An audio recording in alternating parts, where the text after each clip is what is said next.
that's hope for the next generation. That's hope for the church as well, and it's hope for, and it does good for our hearts too.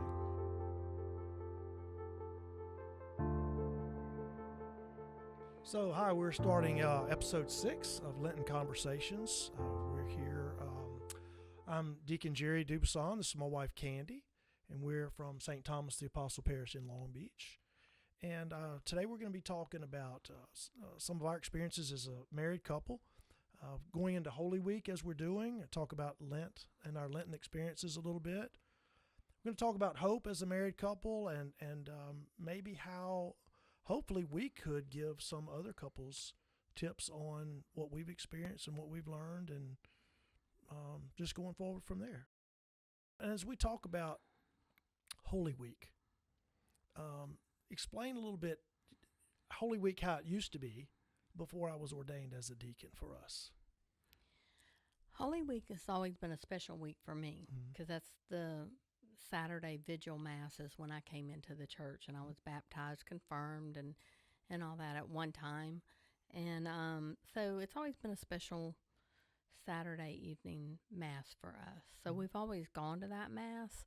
But as far as going to Holy Thursday and Good Friday and doing the Stations of the Cross, we kind of did Stations of the Cross just about every Friday during Lent.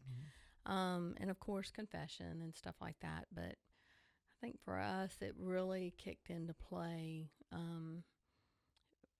before the diaconate, actually. I think we really started committing more to our faith in our marriage, and I think we both kind of saw something coming for the future when we were looking at the diaconate later on. And when you were saying we a lot, because we were together in the pew, together at the penance service, together at all of those things. We were together. That's one of your favorite sayings. So together. And sitting together, standing together, praying together, doing all those things. And as couples, I think that's important, because so many times we see, and I know I've heard you say, there are a lot of women in the church without the husbands. Right. They're there for whatever the reason might be. And so it's not a couple thing. And it's so important for couples to be in their faith together, and I will to practice say their too, faith together. We have 4 boys, right? So for them, seeing their father sitting in church was a great impression upon them. And even to this day, as a father, I feel like all of them look up to you in that aspect. Well, and so we go forward, and as we enter the diaconate, and that's, although we're still together at all those things, I have a different role now. Yeah, you don't sit with me anymore. So I don't get to sit with you as much anymore, right? We're not together. No. So we have our little now. wink. We can do the little things from across the church or whatever. But there's so much different now that, rather than going to just go to the Mass and leave, there's a lot more involved for us. And I say that because as we get more and more, I think the more we get involved in our faith and in our church and in our parish, then we find ourselves more involved in all the things. Well, and something I think you and I both had talked about for many years was, how can we help more in the church? What can we do more of? And, we took on decorating here and there, but as far as finding our place and what I know a lot of couples struggle with that. You have kids and you're going to baseball games, you're doing soccer, you're doing all the things, and how do you bring that back into the reality of we still have to go to church on Sunday. We still need to be committed to that above everything else. But finding I think every couple needs a place. In a lot of couples don't know where that place is unless they're asked. You mean within the parish? Within the parish, whether it's making dinners for any event that we may have, or whether it's serving on the bereavement committee or serving on the decorating or the cleaning committee, or whatever your treasure is that you can give back to the church, finding that. Well, I think it starts, though, coming to church as a couple and having that hope of the future, having all those things where as a couple you begin to build that formation and that foundation. Right. And so you're there together. And so then from there, and for us, we've been so very blessed to have the opportunity to work with engaged couples Yep. And do that For for better, many, forever. many years as couples are preparing to get married, Mm-hmm. and working with them and walking with them through several weeks of preparation. And that's been good because it also renews in us Right. for our own marriage. Yeah. And we get to revisit some of those things. When we talk to those couples, we talk about dating and never stop dating, right? Right. And that's important, and to have that hope, because as your marriage experience grows, you don't have children, and then you do have children, and then those children grow, and as they get older, and as we've experienced now, almost all have moved out. Right. We have some rebounds that come back in for a little while. But then there's those beautiful things called grandchildren. Yep. And it all changes, but you're still with each other. And I want to remind you, remember what your dad told us Oh, yeah. early on. Absolutely. Thought he was crazy. Well, he told us, that you need to be friends. You need to be, as a married couple, obviously you're friends, you're lovers. You need to be, as husband and wife, friends, because at some point when the home gets empty, it's just you two sitting there looking at each other across the room in your recliners. We don't look at each other like we don't know each other. And it's like, do I even know who that person is anymore? Right. And we don't. And a lot of people nowadays, I think, bury themselves in their phone and they don't converse with each other. Oh yeah. Yeah. And Guilty. Granted, we do that. Guilty. We do. Mm-hmm. We bury ourselves here and there, but we still have our conversations, and we know where the limit is on those. Right. And so talking about that in our conversations, we start talking about our faith. We talked a little bit about Holy Week, but throughout Lent, let's talk about our prayer life a little bit over the last several years, what it was as to what it's become, and then we'll walk that into Lent a little bit. Yeah. I had my prayer life. I go to church. I'm reading the prayers. I have my silent prayer. I have my prayer that I'm doing. You're doing kind of the same thing on your side of it. We pray differently. Mm-hmm. True. And so we had to figure out how to make that work together, and it was so awkward. Mm-hmm. I will say that was one of the most awkward moments the first time he asked me to pray with him. Yeah. And it was like, wait, I don't pray like you. Yeah. What are we doing here? But what was the thing that transitioned us into? The Liturgy of the Hours? Liturgy of the Hours. Praying Liturgy of the Hours together. Such a beautiful thing to be able to do. It's a format that we can pray together. And it's said, and it's beautiful. It's the prayer of the church. And so we're able to do that. And so as people experience different ways of prayer, coming into Lent, some people are like, I need to pray more. Mm-hmm. Some people, I want to give something up. And I thought it was very interesting yesterday hearing the priest at Mass say, Lent is over very soon. Are we going to go back to the person we were before Lent? Or should we come out of Lent a changed person? Obviously, we should come out a changed person, right? And what does that look like for us as couples? What does that look like for individuals out there? Or is Lent just a time that I've got to just endure it to get through it so I can go back to eating my chocolate or drinking my wine or whatever it is, right? Get back on social media. And there's nothing wrong with that, but what is really the goal? To bring us closer into it's to relationship strive with to Christ. grow. Mm-hmm. If you're not growing during Lent, right, you need to find a way to make that happen, whether it's through reading or if it's through prayer life. Commit to do one rosary a week if you can't do it every day. Commit to try to bring in one new thing. I've had a lot of people tell me this Lenten season, which I really, really like, is I'm trying to commit to one more thing that I can keep in my schedule for long term. Whether it's coming to 6:30 in the morning Mass or 8:30 in the morning Mass or noon Mass or, doing adoration 1 hour during the week, something additional that you could carry on after Lent. And that helps to improve your spiritual life, and I think doing it as a couple would make it even greater. Being able to sit before the Eucharist together, which we have that opportunity. Just trying to commit to one more prayer, add an additional prayer or an additional something for us. So, well, you mentioned earlier, like we do have different ways of praying. Right. You have the way you pray, I have the way I pray, and then we have that way that we pray together. Right. So what about for people who just can't find their way of praying? What do you think?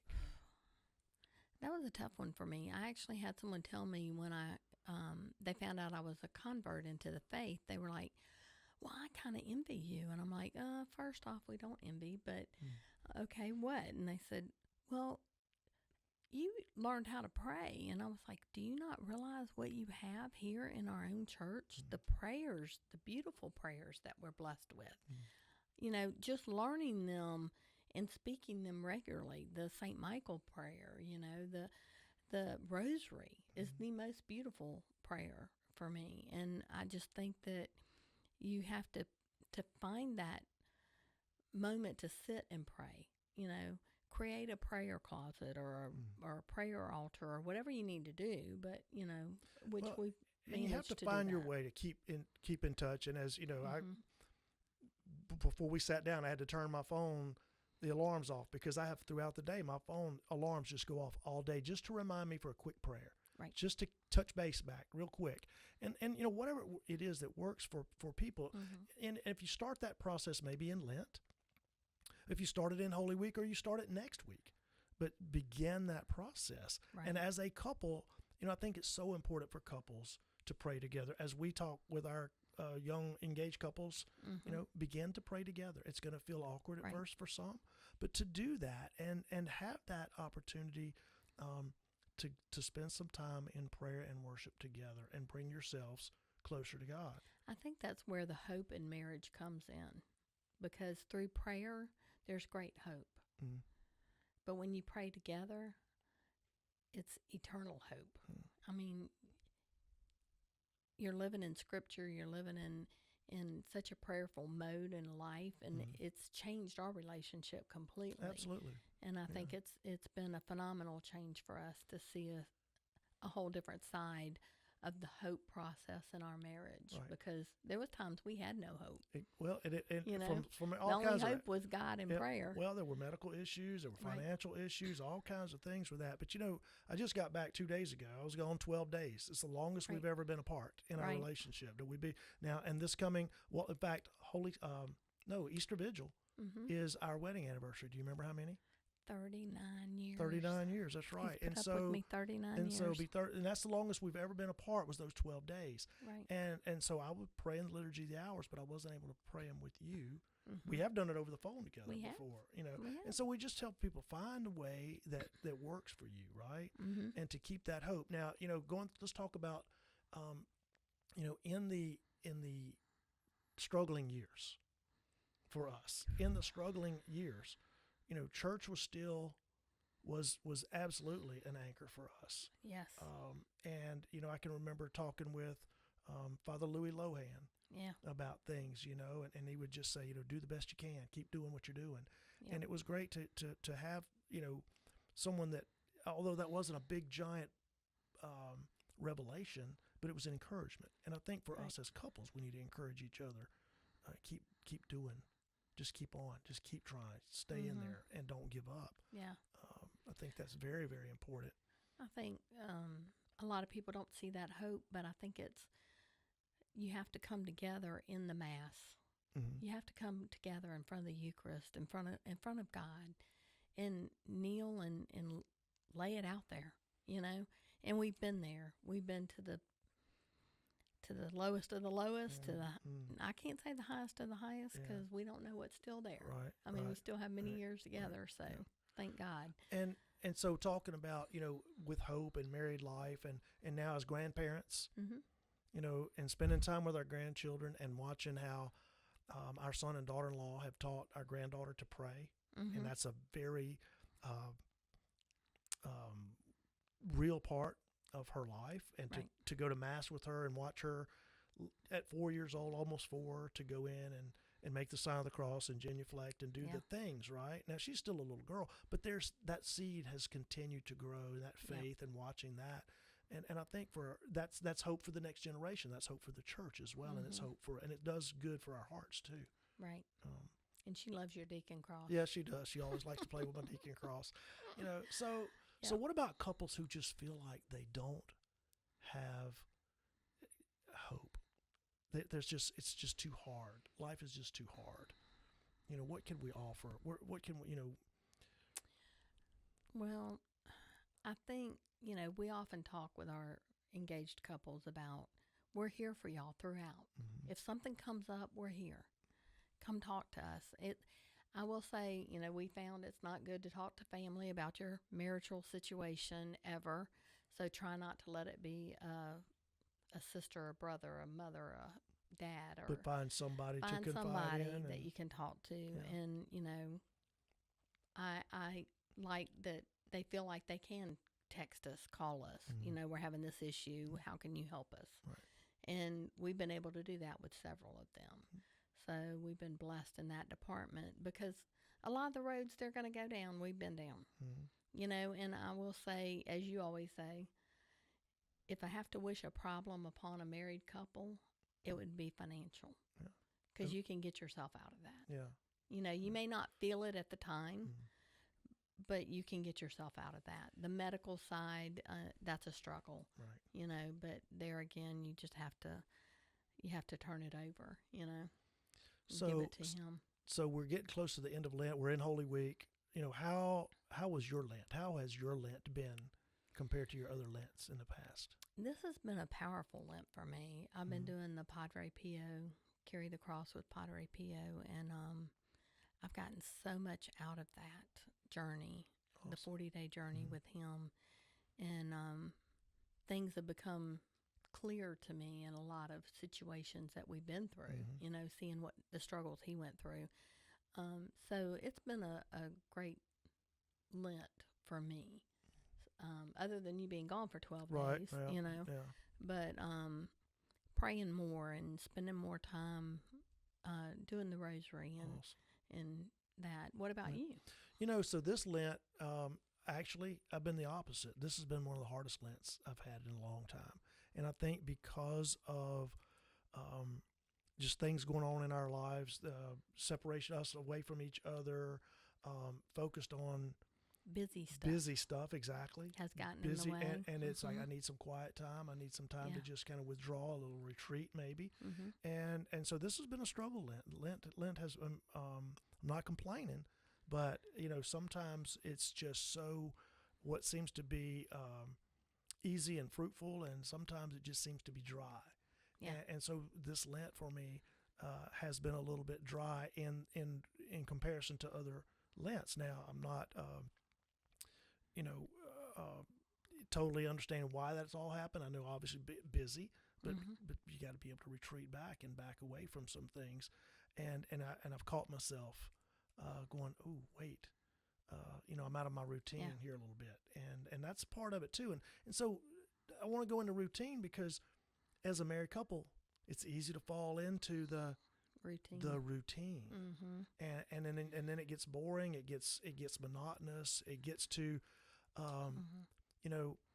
we've got to do this again rather than we get to do this again as a couple. Yeah, you call me on that one all the time. Yeah, well, you think about that, and so we're so blessed with so many things, right? And to be able to get to worship together, get to go see our family, to get to whatever, just to get in the Jeep and go for a ride, right? And those blessings that we have, and so looking for those things that bring us joy, but also to help us bring joy to others. And for me, again, back to this Lent, it's like I'm excited about Holy Week because it is a flurry of activity. I mean, it's already starting with, and it's going to go through, and you get to the end, and I can't even imagine what it's like for a priest, all the things that they're in. But, it's so for going into Easter for us, going into our Easter, and I want to talk just a minute about our family tradition, what we do on Easter Sunday. Yes. It started back on Ash Wednesday, what we do, and we draw our names. It's been going on for about 20 years? I don't know. It's been a long time. But we draw names, right? Yeah, we draw names. And what do we just pray for people? We right? just we pray. Pray for that person. Right. Whoever your person is, you pray for that person Extra. for 40 days extra. And then at the end, we have a family lunch on gathering Easter on Sunday. Easter. And we sit in a big old circle, and we always start with Papa. He's the patriarch of the family. So we start with him. And what we do is we hand make a cross. It has to be things that you have available, not things that you purchase. You can't go purchase a cross. You have to make it. And we've seen everything from toothpicks put together to trees cut down and big old crosses this tall, and I mean, but some very articulate stuff too. We've seen some very artistic stuff. Yeah, we've seen some interesting crosses, and it's nice to see our layout every year of all the crosses. And so we give that person that cross, but we've been praying for that person, and that cross sometimes represents something that is meaningful in their lives or our lives between them as our relationship. And you never know what they've been going through Right. that. And a lot of times it's like, I felt your prayers, or, oh, you don't know how bad I needed those prayers because of this or that, or, you just don't ever know what that person's going through. And so, I wanted to bring that out because as husband and wife, we need to be praying for each other. Right. We need to be praying for other married couples, for those who are discerning the sacrament of matrimony, right? But for us as a couple, being married, coming up 39 years, what would you say is our strongest for us in throughout our Lenten experiences that we've had, our Easters that we've had? What has been one of our greatest experiences? And I know I'm throwing this at you kind of like you are. Yeah, I am. For Easter and Lent? Yeah. I don't know. For me, I think, and maybe it's more selfish, but the first Easter I got to see you on the altar. I'm going to cry. Yeah. Anyway, that was powerful. It was. It was. Yeah. For me. Yeah. And it's always been special to go to that Easter Vigil Mass because, as you mentioned earlier, that's always been our Mass to go to during the Holy Week, that we really wanted to make sure we go to that and kind of recall that time when you came into the church a few years ago now, right?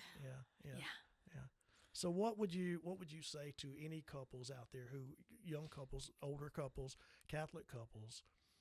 What could we say to them to give them some hope in their relationship with Christ and going forward and going out into, so I'll call it the mission field. What are we going out to do as married couples?